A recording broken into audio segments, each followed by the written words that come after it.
आगामी लोकसभा चुनावों के मद्देनजर भारतीय जनता पार्टी राष्ट्रीय कार्यकारिणी की बैठक आयोजित की गई।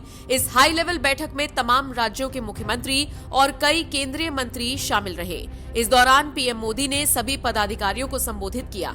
देश के प्रधानमंत्री नरेंद्र मोदी ने अपने संबोधन में साफ कहा कि भारत का सबसे अच्छा युग आ रहा है, हमें इसके विकास के लिए खुद को समर्पित करने की जरूरत है। आपको याद दिलाते चले, इसी बैठक में जेपी नड्डा का बीजेपी अध्यक्ष के तौर पर कार्यकाल जून 2024 तक बढ़ाने का फैसला किया गया है।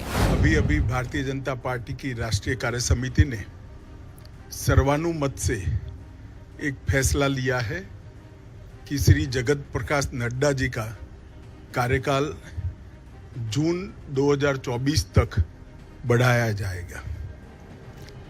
जैसे आप सभी लोग जानते हैं, देश की सभी राजनीतिक दलों में शायद सबसे ज्यादा लोकतांत्रिक तरीके से चलने वाला दल अगर कोई है तो ये भारतीय जनता पार्टी है।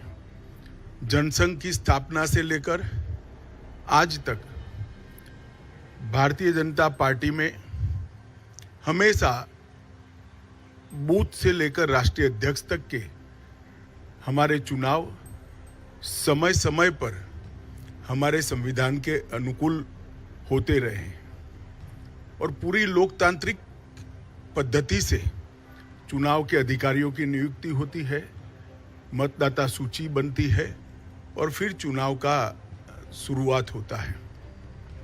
बूथ के बाद मंडल का, मंडल के बाद जिले का, जिले के बाद प्रदेश का और प्रदेश के बाद राष्ट्रीय अध्यक्ष जी का चुनाव और कार्य समिति का चुनाव होता है।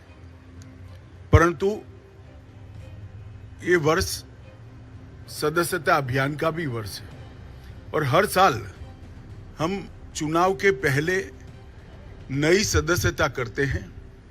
हमारी सदस्यता कार्यकाल 6 साल का होता है। 6 साल जब समाप्त होते हैं तब पूरी सदस्यता नए सिरे से होती है और जब 6 साल नहीं होते हैं तब इसमें सदस्यों की बढ़ोतरी के साथ बूथ को, मंडल को और जिले को वैधानिक मान्यता मिलती है।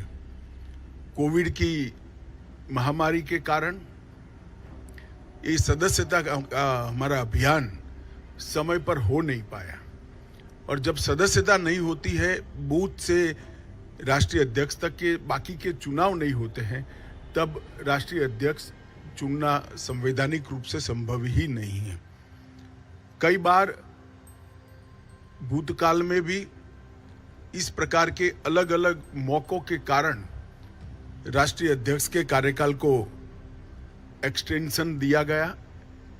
इसी परंपरा का अनुसरण करते हुए श्री जगत प्रकाश नड्डा जी को राष्ट्रीय कार्यकारिणी ने आज सर्वानुमत प्रस्ताव किया है।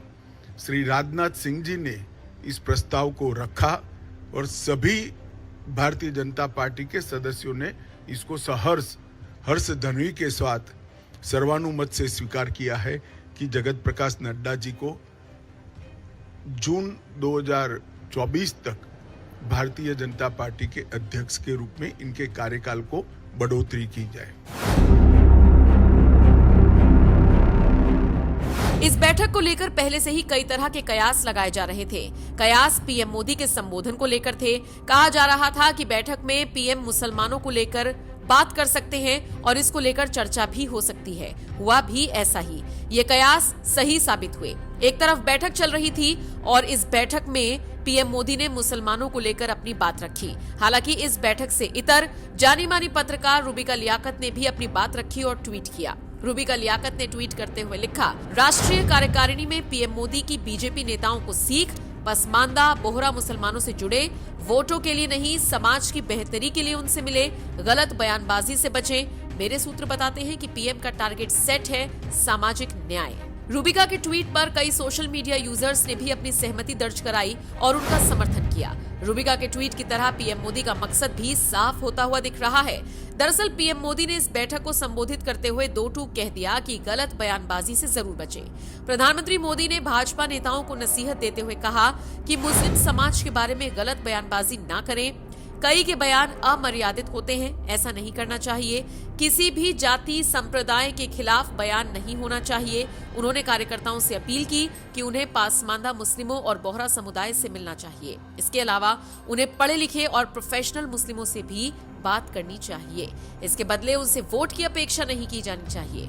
आपको बता दें, बीजेपी की 2 दिवसीय कार्यकारिणी बैठक में कई और मुद्दों पर भी चर्चा हुई। G20 की अध्यक्षता को लेकर भी इसमें विचार विमर्श किया गया। बहरहाल, अब जिस तरह से पीएम मोदी ने एक पूरा रोड मैप तैयार किया है, उसका असर जमीनी स्तर पर किस तरह से होगा, ये देखना दिलचस्प रहेगा। इसके साथ साथ रूबिका ने पीएम मोदी और इस बैठक को लेकर जो ट्वीट किया, उस पर आपका क्या कुछ कहना है? कमेंट बॉक्स में अपनी राय आप हमें जरूर दें।